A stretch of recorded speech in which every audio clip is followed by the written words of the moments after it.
자, 1장 35절부터 42절까지입니다. 제가 먼저 읽고 우리 그 다음 한 절씩 교독합니다. 또 이튿날 요한이 자기 제자 중 두 사람과 함께 섰다가 예수께서 건지심을 보고 말하되 보라 하나님의 어린양이로다. 두 제자가 그의 말을 듣고 예수를 따르거늘 예수께서 돌이켜 그 따르는 것을 보시고 물어 이르시되 무엇을 구하느냐 이르되 랍비여 어디 계시오니까 하니 랍비는 번역하는 선생이라. 예수께서 이르시되 와서 보라. 그러므로 그들이 가서 계신 데를 보고 그날 함께 거하니 때가 10시쯤 되었더라. 요한의 말을 듣고 예수를 따르는 두 사람 중 하나는 시몬 베드로의 형제 안드레라. 그가 먼저 자기 형제 시몬에 찾아 말하되 우리가 메시아를 만났다 하고, 메시아는 번역하면 그리스도라 같이 있습니다. 그리고 예수께로 오니 예수께서 보시고 이르시되 네가 요한의 아들 시몬이니 장차 게바라 하리라 하시니라. 게바는 번역하면 베드로라. 오늘 설교는 인생 최고의 만남이 무엇인가? 예수님은 하나님이 보내신 어린 양이다. 그 개념이 무엇인가? 그리고 안드로의 오이코스 전도법이 오늘 성경에 소개되는데 그것이 무엇인가? 오늘 설교는 이런 내용들이 포함됩니다. 첫 번째, 우리는 인생 최고의 만남은 예수님과의 만남이다 라는 제목으로 말씀을 드립니다. 40절 41절에 보면 세례 요한의 말을 듣고 예수님을 따르던 세례 요한의 제자, 여러 명이 있었어요. 세례 요한의 제자들은 아주 숫자가 많았습니다.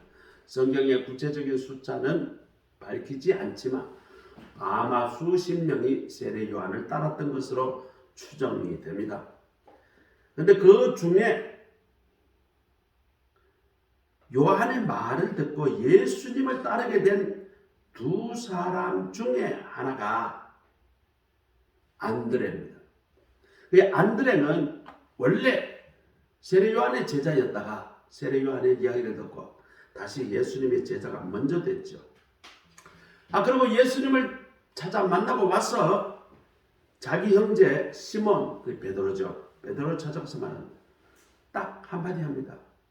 야, 오늘 우리가 예수님을 만났어. 아니지. 오늘 성경대로 하면 우리가 메시아를 만났다. 그렇게 이야기합니다. 그리고 성경은 친절하게도 메시아는 그리스도다 이렇게 번역합니다. 근데 메시아는 유대말입니다.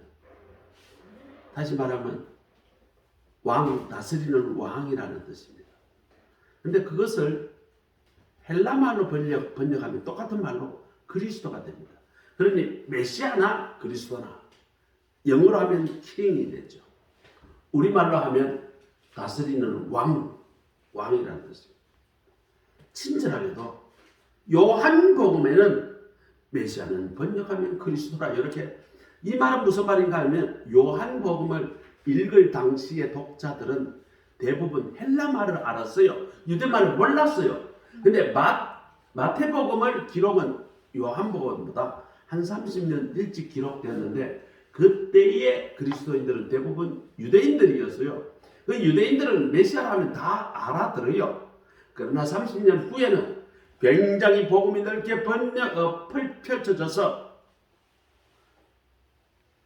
헬라 사람들이 이제 대부분이 그리스도인이 됐어요. 그래서 헬라 사람이 알아듣도록 옛날 말을 이렇게 번역하는데 썼는데 메시아라 이러면 헬라 사람들 모르니까 그렇게 토를 달아놓은 것입니다. 우리가 메시아를 만났다. 왜 예수님을 만나는 것이 그렇게 중요한가? 예수님은 하나님이 보내신 구원자이기 때문에 그것이 가장 고귀한 만남이라는 것입니다. 오늘 29절을 보면 예수님은 어떤 분이십니까? 세상 죄를 지고 가는 하나님의 어린 양이다 라고 세례 요한이 고백합니다. 이 고백에 따라 세례 요한의 제자들은 예수님을 만났고 그들이 또 오늘 고백을 하게 되는 것입니다. 41절에 보면 이분이 우리가 찾던 메시아다. 예수님을 메시아, 우리의 왕, 우리의 구원자로 소개하고 있습니다. 예수님은 우리를 죄에서 구원하러 오신 구원자였습니다. 그래서 이런 예수님을 만나면 그 사람의 과거가 어땠든, 그 사람의 지식이 어떻게 됐든, 그 사람의 재산이 어떻게 되었든 그 인생이 완전히 바뀌게 됩니다. 그런 사례는 역사적으로 너무 많습니다. 그러므로 교회만 다니지 말고 우리는 예수님을 만나야 합니다. 교회 아무리 왔다 갔다 하더라도 예수님을 만나지 못하면 헛것입니다. 헛된 것입니다. 구원이 없습니다. 우리나라 선교 초기에 서상륜이라는 분이 계십니다. 13살 때 부모님을 다 돌아가셨습니다. 고아가 됐어요. 살 길이 없어서 이 분이 개성에 고려 인삼을 파는 그 가게에 13살 때 취업을 했어요. 지금도 13살이 어리죠. 초등학교 6학년이니까. 초등학교 6학년 얼마나 어리고 철이 없습니까? 근데 부모가 없으니까 고하니까 먹고 살려고 고려 인삼 그 상회에 거기에서 직원으로 들어갔습니다. 밥이나 먹여주고 잠만 재워주시면 일하겠습니다. 근데 이제 그 주인이 말이죠. 인삼을 지어가지고 만주의 중국 사람들이 고려 인삼을 그렇게 좋아해요. 그래서 어린 나이에 그 괴나리 돛집에 고려 인삼을 지고 황해도에서부터 개성에서부터 만주까지 그거 지고 팔러 왔다 갔다 했어요. 거기서 이제 팔고 주인에게 주면 주인이 이제 생활비를 좀 주고 그러다가 31세 중국에 갔다가 장티푸스에 걸려버렸어요. 열이 오르고 헛소리합니다. 아무도 그를 돌봐주지 않습니다. 그 당시 고종 말기, 조선 말기에는 백성들이 거의 다 가난해서 거의 굶어 죽는 사람이 너무나 많았습니다. 보릿고개 때 얼굴에 황달이 떠서 못 먹어서 죽는 사람이 즐비했습니다. 그런데 불쌍한 청년 하나가 타국에 병 걸려가지고 죽게 된 거, 그 누가 관심이나 있겠어요? 나도 죽을 지경인데 옆에 청년 하나 더 죽는다고. 그 죽을 수밖에 없는 상황에 장티푸스에 걸려서 끙끙 앓고 있는데 스코틀랜드에서 파송된 맥킨타이어라는 선교사를 만납니다. 그분이 말이죠. 정성을 다해서 치료했고 죽어가던 그를 살렸습니다. 그 맥킨타이어 선교사가 그에게 예수님을 전하고 예수님을 서상륜 그분은 받아들였습니다. 그리고 성경을 배우고 1년 만에 세례를 받았습니다. 그때부터 그의 인생은 완전히 바뀌게 됩니다. 이제는 개성에 인삼 타는 그런 가난한 그런 직원이 아닙니다. 그의 가난이 이제 더 이상 문제가 되지 않습니다. 그의 인생은 완전히 바뀌어서 이제는 로서 선교사 밑에 들어가서 일하게 됩니다.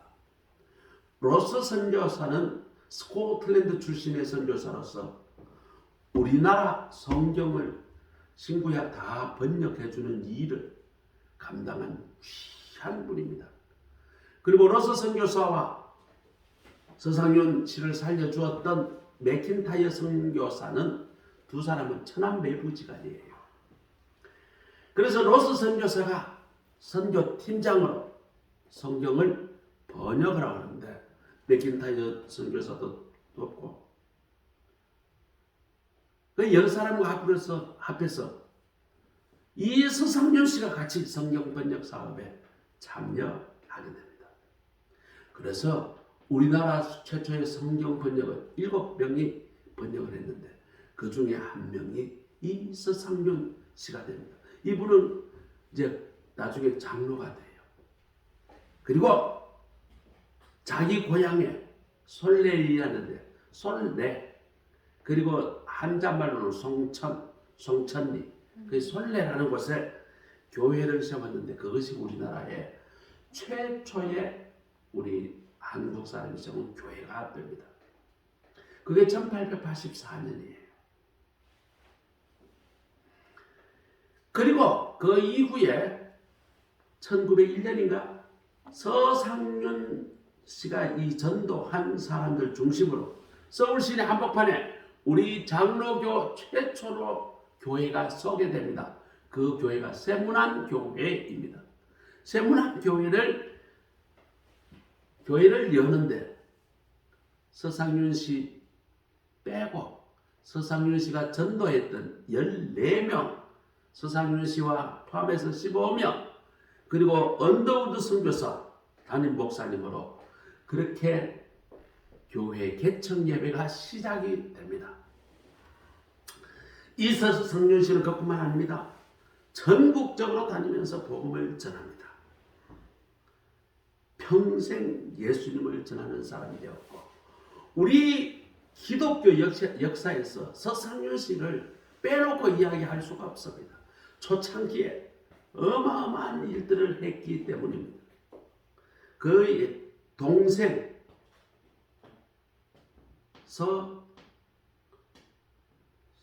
서경조 목사님은 최초로 우리나라에 목사님 안수 받을 때 7명이 안수 받았는데 그 중에 한 분이 이 서상윤 그 장로님의 동생입니다.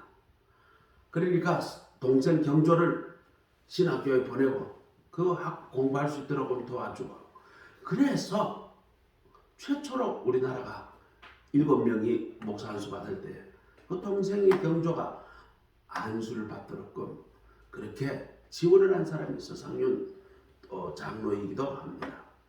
오늘 예배 참석하신 우리 모두는 예수님을 참되게 만나야 합니다. 교회만 왔다 갔다 해서는 안 됩니다. 내가 예수 교인이라고 집사받았다고 좋아할 일이 아닙니다.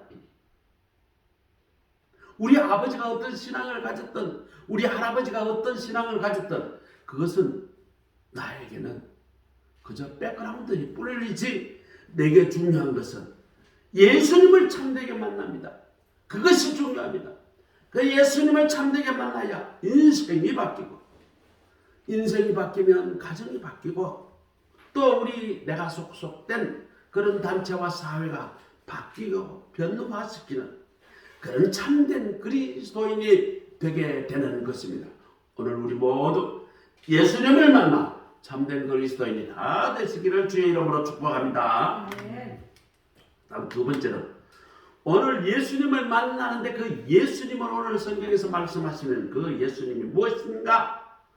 세상의 모든 질고와 짐을 짊어지고 가신 하나님의 어린 양이다 라고 오늘 본문은 이야기합니다. 우리 인생은 수도 없는 수많은 짐을 지고 갑니다. 어떤 사람은 질병의 짐을 지고 가고요. 어떤 사람은 생존의 짐을, 어떤 사람은 돈 문제, 어떤 사람은 인간관계의 문제, 어떤 사람은 자식의 문제로 큰 짐을 지고 살아갑니다. 이러지도 못하고 저러지도 못하고 무거운 짐을 지고 가고 있어요. 우리 인생이 지고 가는 짐들 중에 제일 무겁고 해결하기 어려운 짐이 무엇일까요? 그것이 바로 죄의 짐입니다. 이것은 우리가 해결할 수 있는 문제가 아닙니다. 우리의 힘들게 만드는 우리의 불안감, 우리의 근심 걱정, 그리고 알지 못하는 여러 가지 문제들이 다 이 죄 때문에 온다라고 성경은 이야기합니다. 그런데 오늘 성경은 이야기합니다. 우리가 이 모든 무거운 죄의 짐을 대신 짊어지신 분이 계시는데 그분이 바로 하나님의 어린 양 예수 그리스도께서 이 땅에 오셔서 십자가를 지신 바로 그분이시다 라고 말합니다. 그래서 세례 요한은 예수님을 보고 세상 죄를 지고 가는 어린 양이라고 외칩니다. 오늘 여기서 왜 예수님은 어린 양, 염소도 있고 소도 있고 짐승 중에 수많은데 왜 하필이면 어린 양이라는 단어를 썼을까요? 어린 개도 있고 짐승은 수도 없이 많은데 그 말을 이해하기 위해서는 레위기 16장에 우리는 말씀을 먼저 이해해야 합니다. 이스라엘 백성은 1년에 한 차례 대속죄일이라는 그런 제사를 드리게 됩니다. 7월 10일인데 이스라엘 달력으로 7월 10일인데 우리로 하면 8월 10일입니다. 대속죄일에는 모든 이스라엘 백성들이 다 모여야 합니다. 1년에 한 차례 이스라엘 민족과 이스라엘 백성들이 지은 모든 죄를 하나님 앞에 사죄받는 용서받는 제사를 드려야 하기 때문입니다. 이날에는 대제사장이 2마리의 어린 양을 준비합니다. 2마리 어린 염소를 준비합니다. 한 마리는 제물로 쓰인 그를 용으로 속죄 제물로 쓰고 다른 하나는 아사셀 용으로 2마리를 구별합니다. 자, 대제사장은 먼저 속죄 제물로 뽑힌 그 염소에게 안수 기도를 합니다. 그리고 이스라엘 백성이 모든 죄, 1년 동안 지은 모든 죄, 이 죄에 다 이 염소에게 전가하는 그런 안수 기도를 해요. 이때 예루살렘에 그 예배에 참석하신 모든 사람들이 내 죄가 전가되는구나.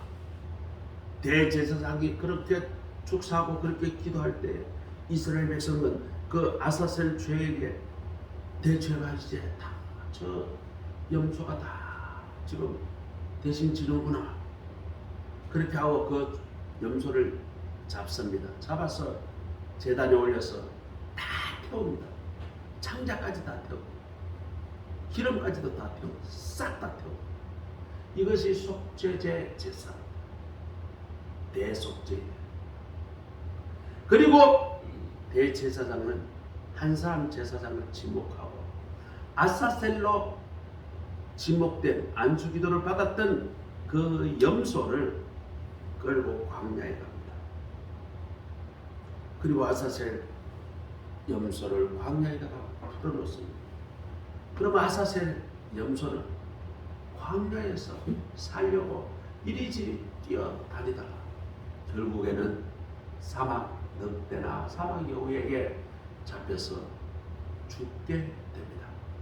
이스라엘 백성들은 나중에 이 아사셀 염소의 뿔과 뼈를 보고 이 아사셀 염소가 우리 대신해서 우리 죄를 다 전가받고 죽었구나. 이것을 깨닫게 되는 것입니다. 마찬가지로 예수님께서는 백성들의 모든 죄의 짐을 짊어지고 광야에 가서 죽어진 아사셀 염소처럼 우리의 모든 죄의 짐을 지고 십자가로 지시고 골고다에 가셨습니다. 그리고 십자가에 달려 죽으셨던 것입니다. 십자가에서 마지막 하신 말씀이 무슨 말씀입니까? 다 이루었다. 이 뜻은 무엇인가?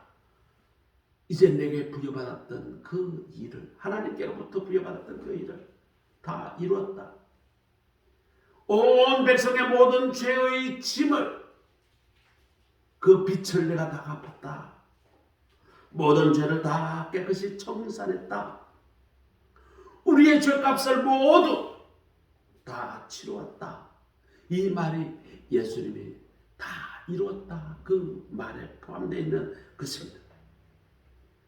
우리는 내 등에 지워졌던 모든 죄의 짐, 죽음의 짐, 심판의 짐, 모든 저주의 모든 짐을 우리 예수님이 모두 다 대신 져주시고 십자가에 달려 돌아가셨다는 것입니다. 그것이 십자가입니다. 어떤 분은 예수를 믿는데 인생의 짐을 주님께 맡기지 못하고 자기가 홀로 힘겹게 지고 가고 있습니다. 그러니 그의 삶에는 기쁨이 사라집니다. 그의 삶에는 평강이 없습니다. 그 무거운 짐을 지고 가니 웃으며 살아갈 수가 없습니다. 그 짐은 우리의 얼굴에서 웃음을 뺏어가버리고 우리의 마음속에, 우리의 삶에서 행복을 뺏어가버립니다. 심지어 그 무거운 짐은 우리에게 미래의 소망도 빼앗아가 버립니다. 세상 죄를 지고 가신 하나님의 어린 양이신 오늘 우리 주님은 오늘 또 우리의 그 짐을 대신 져 주겠다라고 말씀하십니다. 우리 내 인생의 모든 짐을 다 주님께 맡기시기를 바랍니다. 우리가 우리의 모든 짐을 맡기기만 하면 주님은 우리의 마음에 평강을 주십니다. 우리의 모든 무거운 짐을 예수님이 다 지시기 때문에 우리 마음에 평강을 오는 것입니다. 그리고 우리의 삶에 평안한 안식을 우리에게 주시는 것입니다. 마태복음 11장 28절에 수고하고 무거운 짐 진 자들아 다 내게로 오라, 내가 너희를 쉬게 하리라. 바로 이것이 우리 주님 예수님이 우리에게 주신 약속입니다. 오늘 예배 참석하신 우리 모두는 근심의 짐, 걱정의 짐, 죄의 짐, 모든 무거운 짐을 세상 죄를 지고 가는 어린 양이신 예수님께 다 맡기시고 그렇게 기도하시기를 바랍니다. 아멘. 십자가 앞에다 내려놓고 평강의 인생길을 가는 우리 모두가 되기를 간절히 소원합니다. 자, 그러면 이 안드레라는 오늘 주인공이 등장했습니다. 이 안드레가 한 말과 그것을 오늘 잠시 한번 살펴보겠어요. 안드레는 원래 세례 요한의 제자라고 오늘 요한복음을 소개합니다. 우리 요한복음이 그렇게 이야기하지 않았더라면 안드레가 세례 요한의 그 제자였는지는 알 수가 없죠. 어쨌거나 성경 전체에 세례 요한의 제자였다라는 것이 요한복음에만 나옵니다. 자, 어쨌거나 세례 요한이 예수님이 세상 죄를 지고 가실 그 하나님의 어린 양이다, 그렇게 소개를 하니까 이 세례 요한의 제자들이 예수님을 만나러 갔어요. 만났습니다. 이 예수님을 만난 안드레를 보십시오. 예수님을 소개받고 찾아가 대화를 나눈 다음에 바로 형제 베드로에게 찾아갑니다. 그리고 예수님을 소개합니다. 우리 예수님 메시아를 만났어. 그 한마디, 긴 말도 안 합니다. 한마디, 예수님을 만났어. 그러니까 성격 급한 베드로가 즉시 예수님을 찾아갑니다. 찾아가니까 예수님은 벌써 베드로의 누군가를 알았어요. 그래서 그의 이름을 고쳐주십니다. 너 이름 이제부터 베드로라 해라. 아니, 예수님을 베드로를 경험해 보지도 않고 찾아오는 베드로를 보고 오늘 요한복음 1장에서 바로 너 이름 베드로라고 바꿔라, 그렇게 말씀하십니다. 반석이더라는 말입니다. 교회를 이끄는 초석이더라는 말입니다. 베드로가 예수님을 만나 세상을 변화시키는 사람, 세상에 참 행복의 길을 만들어 놓을 사람이 되었습니다. 베드로는 교회를 세웠습니다. 교회를 이끌었습니다. 그러므로 누구든지 예수 그리스도를 만나면 그의 인생이 변화되는 것입니다. 자, 오늘 안드레가 오늘 그 형제 베드로에게 그 예수님을 소개하는 그 내용이 있습니다. 자, 우리는 이것을 가지고 새롭게 최근에 용어를 하나 만들었는데 이것을 안드레의 오이코스 전도다 그렇게 표현합니다. 이 오이코스란 말은 무엇인가? 원래 오이코스는 헬라 말의 집이라는 뜻입니다. 집, 가정이라는 뜻이죠. 또 다른 말로 오이코스는 아주 친밀하고 가까운 관계의 사람들, 그런 개념입니다. 오이코스 전도라는 것은 무엇인가? 거밀줄처럼 펼쳐져 있는 우리 인간의 유대 관계의 망을 따라서 매우 자연스럽게 삶을 같이 살아가면서 복음을 전하는 관계 중심의 생활 전도입니다. 우리가 일반적으로 전도를 하면 모르는 사람에게 전도한다라고 생각할 수 있는데 그것은 매우 비효과적입니다. 모르는 사람 전도 아무리 해도 소용이 없어요. 제가 지난 하반기부터 우리 교회에서 말도 당근 전도라고 여러 차례 했습니다. 수많은 사람들이 와서 교회에서 많은 물품을 받아갔어요. 그리고 약속을 했어요. 목사님, 내가 교회를 지금 30년 다니다가 지금 10년째 쉬고 있는데 이 교회에 꼭 나오겠습니다. 이렇게 약속한 사람이 여러 명 있었어요. 그래서 저는 진짜 나올 줄 알았어요. 너무나 철석같이 약속을 하니까. 그래서요, 그 사람이 달라는 것보다 제가 더 줬습니다. 어떤 사람은 애기 신발을 달라고 그러는데 애기 신발에다가요 아주 비싼 단백질도 갖다 주고요. 심지어 또 다른 것도 갖다 주고요. 많이 우리 교회 오겠다는데 제가 얼마나 그 사람을 좋겠어요. 그런데 그 다음 주일날 온다고 한 주일날 11명 약속을 했는데 한 명도 안 오는 거죠. 한 번은 이영호 목사님하고 같이 여기서 당근전도를 했어요. 그날 말이죠. 한 분이 꼭 오시겠다는 거예요. 이영호 목사님이 너무 기쁘고 반가워서 그 사람에게 온갖 그 좋은 말씀을 복음을 전하고 그분은 기도를 받겠다. 축복 기도를 받겠다는 거예요. 자기가. 그래서 축복 기도를 했어요. 그리고 영접 기도를 했어요. 이만만 하면 이제 우리 교회 나오겠지. 그리고 전화번호까지 다 적어줬어요. 집 주소까지 적었어요. 제가 그 다음날 내가 너무 고마워가지고 나오라고 했어요. 왜요? 점심 한 그릇 대접하려고. 그러니까 점심 대접을 했습니다. 가서 또 잡수라고 내가 포장을 또 하나 1인분을 시켜서 올려보냈어. 그 다음날 주일인데 그만만 하면 나올만도 하잖아요. 안 나오더라고. 참 전도가 힘들어요. 그러나 우리가 잘 아는 안면이 있는 사람에게 전도하는 것은 훨씬 효과적이고 쉽습니다. 가족에게 전도하는 것은 참 쉽지 않지만 그래도 가족에게는 예수 믿으라. 교회 안 나가면 교회 나가라. 이 말을 하는 것이 전혀 생년부지의 사람들보다 훨씬 낫습니다. 그렇기 때문에 우리가 아는 사람에게 복음을 전하는 것 절대로 포기하면 안 됩니다. 계속해서 권유하고 말을 해야 합니다. 그래야 그 마음이 열려요. 한번 하고 말지 않습니다. 이것이 오이코스 전도입니다. 안드레가 전도한 말 한번 봅시다. 예수님을 만난 후에 그의 형제 베드로에게 가서 전도합니다.